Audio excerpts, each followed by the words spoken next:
सेठ धनीराम और रूपेश अब शेख पे गधे बनने के बाद दूसरे गांव अपना नया खुराफात आइडिया और पैसा कमाने के लिए आ चुके थे। काफी दूर पैदल चलने के बाद आखिरकार वो दोनों शहर के एक बाजार में पहुंच चुके थे, जहां कई सारी दुकानें थी।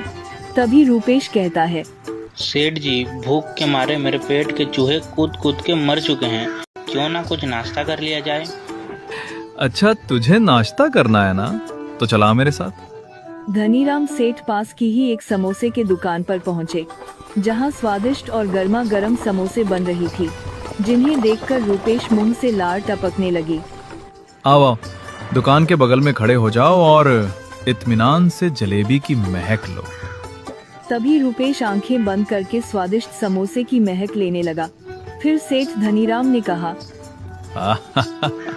बहुत अच्छे, अब भर पेट पानी पी। तब रूपेश दुकान पर रखा हुआ पानी भर पेट पिया। फिर सेठ धनीराम ने कहा, देखा, तेरा मन भी भर गया, पेट भी भर गया और पैसे भी नहीं लगे। मेरे साथ रहोगे तो ऐसे ही मजे करोगे। अरे वाह भैया वाह, पेट भरने की इतनी खतरनाक टेक्नोलॉजी हमने तो पहली बार देखी। फिर दोनों आगे बढ़ जाते हैं। तभी रूपेश ने कहा, सेठ जी, कुछ नया धंधा पानी सोचो, वरना हम दोनों को इस गांव में भूखा मरना पड़ेगा। सेठ जी के कान में एक आवाज पड़ी, जो कि पास ही के एक दुकान से आ रही थी। आइए आइए, 100 का माल मात्र 10 रुपया में, 10 का माल 1 रुपए में। आइए लूट ले जाइए, हर माल 10। आइए आइए। कमाल है सेठ जी, अपने धंधे में 1 का माल 10 में, 10 का माल 100 में बेचते थे, तब जाके कहीं मुनाफा आता था, और ये बेवकूफ आदमी इसका उल्टा कर रहा है। बर्बाद होने का सही तरीका खोजा इसने। धनीराम सेठ दुकान को देखकर मुस्कुराते हुए कुछ सोच रहे थे। उनके दिमाग में कुछ तो खुराफात चल रही थी। दोनों गांव घूम रहे थे। तभी वो उस गांव के एक योगेश नाम के आदमी से बात करते हैं। अरे भैया, तनिक हमको एक बात तो बताइए, आपके इस सुंदर से गांव में अगर धंधा करना हो तो किस चीज की डिमांड सबसे ज्यादा है? वैसे तो हमारा गांव हर चीज से संपन्न है, अनाज, फल, फूल, सब्जी, दूध, सब कुछ है। लेकिन जो नहीं है वो है कम पैसे में चटपटा स्वाद वाला खाना, जैसा शहर में मिलता है। मिलता यहाँ भी है, पर महंगा बहुत है। क्या बात कर रहे हो भैया, क्या आपके घर में औरतें स्वादिष्ट और चटपटा खाना नहीं बनाती? अब का बताएं आप लोगन को, जब से ही नए जमाने की बहू लोग आई है, तब से मामला अलग हो गया है। दिन भर मोबाइल पे रील पे रील देखती है और बस वही बनाती है। ओहो हो, अब आप लोगों का दर्द मैं समझ सकता हूँ।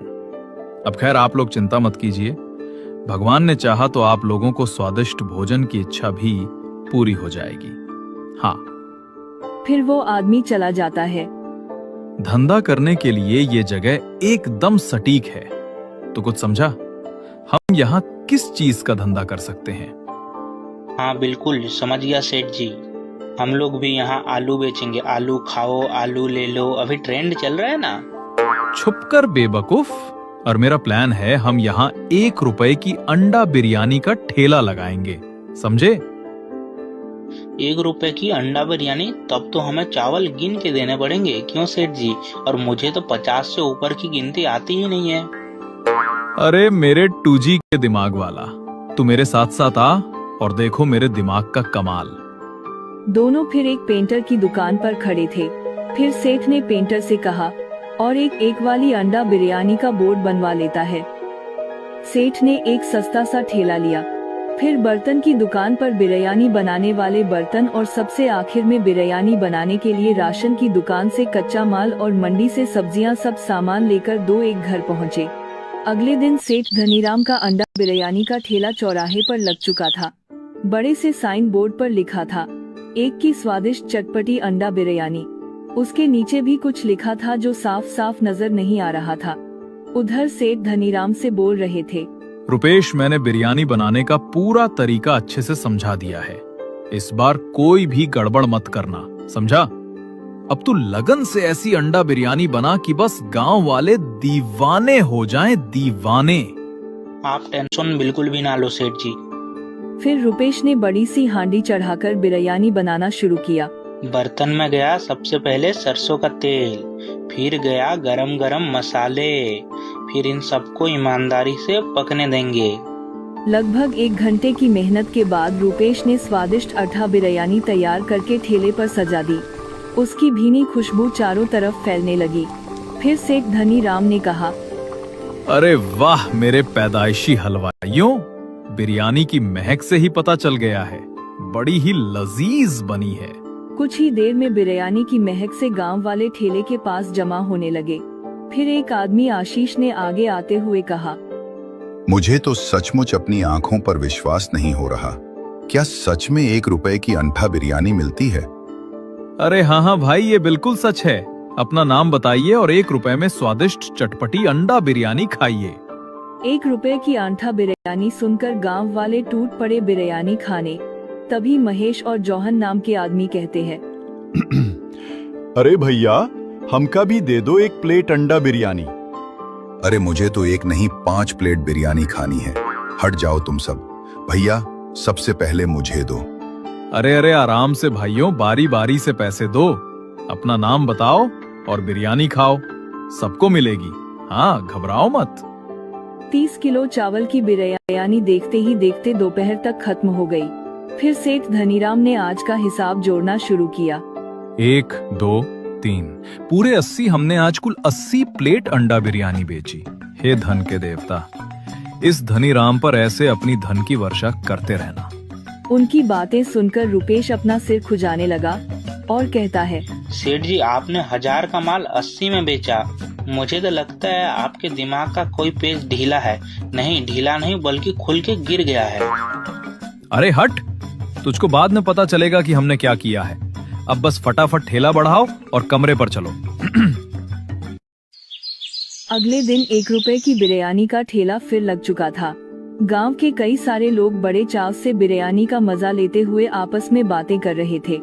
अरे वाह भैया, ऐसी स्वादिष्ट बिरयानी तो हम अपने जीवन में पहली बार खाए हैं। हाँ, अरे सेठ धनीराम तो हमारे गांव में भगवान होके आ गए हैं। कितने स्वादिष्ट बिरयानी इतने सस्ते में दे रहे हैं। हाँ भैया, सही कहा। बस नाम लिखो, 1 रुपए दो और स्वादिष्ट अंडा बिरयानी के मजे लो। गांव के सभी लोग सेठ धनीराम और उनकी 1 रुपए वाली अंडा बिरयानी की तारीफ करते नहीं थक रहे थे। लेकिन किसी का ध्यान 1 रुपए की बिरयानी के साइन बोर्ड की तरफ नहीं जा रहा था। कुछ तो छोटे शब्दों में भी लिखा था उन बड़े शब्दों के नीचे। धीरे धीरे सेठ धनीराम को बिरयानी बेचते हुए 1 महीना हो गया। अब तक गांव के लोगों को 1 रुपए की बिरयानी खाने की आदत लग चुकी थी। एक दिन जब गांव के कई लोग चाव से बिरयानी खा रहे थे, तभी धनीराम सेठ बोल पड़े, हाँ तो भाइयों, अब आपको हमारी दुकान से बिरयानी खाते हुए 1 महीने पूरे हो गए। अब कुछ हिसाब किताब की बात कर ली जाए। कैसा हिसाब किताब सेठ जी?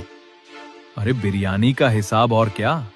धनीराम सेठ की बात सुनकर सभी चौंकते हुए बोले, हम तो रोज 1 रुपए नगद देकर बिरयानी खाते हैं, अब फिर कैसा हिसाब? तभी धनीराम सेठ ने अपनी बोर्ड की तरफ लगता आप लोगों ने बिरयानी का बोर्ड ध्यान से नहीं पढ़ा। सभी ने बोर्ड की तरफ ध्यान से देखा, जिसमें छोटे शब्दों में लिखा था, 1 रुपए की नगद बिरयानी खाइए और बाकी 49 खाते में लिखा कर जाइए। पढ़ लिया अब आप सबने? 1 रुपया की नगद बिरयानी खाइए, बाकी 49 खाते में लिखा कर जाइए। अब सभी का तो खाता चालू था यहाँ और सभी ने पूरे महीने बिरयानी खाई है। धनीराम सेठ ने डायरी निकाली और उसमें देखते हुए बोलने लगे, आशीष भैया, अब आपने 2000 की बिरयानी खाई। योगेश भैया, आपने 1000 की और जोहन भैया, आपने सबसे ज्यादा 5000 की। ऐसे सभी के हिसाब हैं। हाँ, अपना अपना हिसाब सुनकर सभी के गले में बिरयानी फंसी रह गई। तभी सब बारी बारी गुस्से में बोलने लगे, अरे ये तो सरासर बेईमानी है, तुमने तो हमका बेवकूफ बनाया है। हाँ, ये बेईमानी है, हम पुलिस के पास जाएंगे। हाँ, तुम दोनों का इलाज पुलिस ही करेगी। अरे भैया, इसमें बेईमानी कैसी?